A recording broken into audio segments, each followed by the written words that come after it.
রিনা স্নেহা রান্নাঘরে সবাইকে জানায় অনেক অনেক স্বাগত। আজকের রেসিপি নিরামিষ আলুর তরকারি। এই নিরামিষ আলুর তরকারি বানানোর জন্য এখানে আমি আলুগুলোকে কেটে প্রথমে ধুয়ে নিয়েছি। এবার আমি একটি কড়াই বসিয়ে দিয়েছি।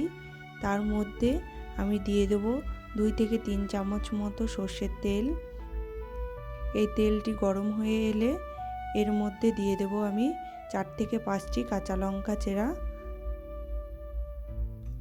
এবার লঙ্কাটা একটু ভাজা হয়ে গেলে দিয়ে দেব হাফ চামচ মতো পাঁচফোড়ন।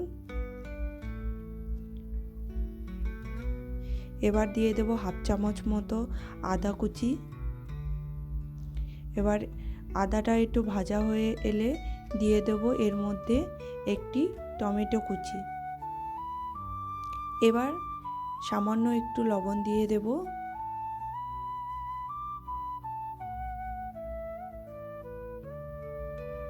এই লবণটা দিলে টমেটোটা তাড়াতাড়ি গলে যাবে আর এটা ভাজা হয়ে যাবে। টমেটোটা ভাজা হয়ে এলে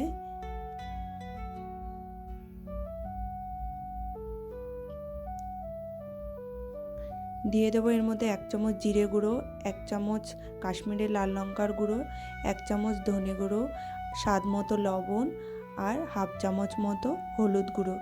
এবার এই মশলাগুলোকে সামান্য একটু ভেজে নেওয়ার পরে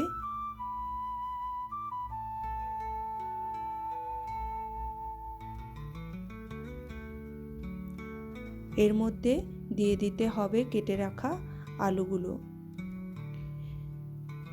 এবার আলু আর মশলাগুলোকে ভালো করে মিশিয়ে নিয়ে নাড়াচাড়া করে নিতে হবে।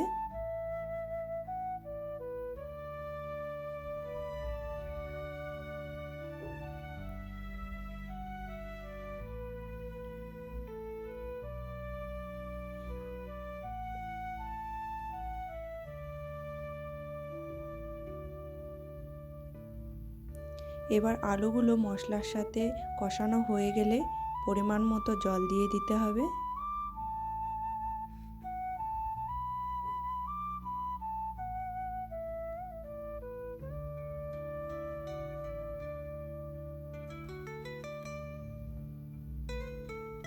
এবার একটি ঢাকা দিয়ে ঢেকে আলুগুলোকে সিদ্ধ করে নিতে হবে।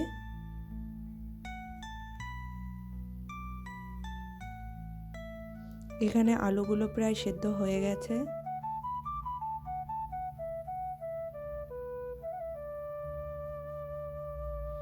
এবার আলুগুলো সিদ্ধ হয়ে গেলে একটি চামচ দিয়ে একটু গেলে দিতে হবে আলুগুলো।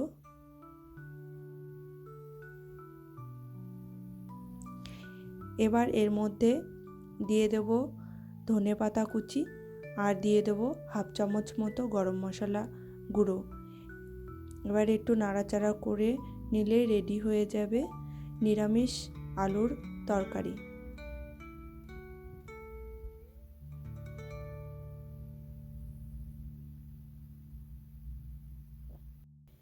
এই আলুর তরকারি লুচি পরোটা সাথে পরিবেশন করুন।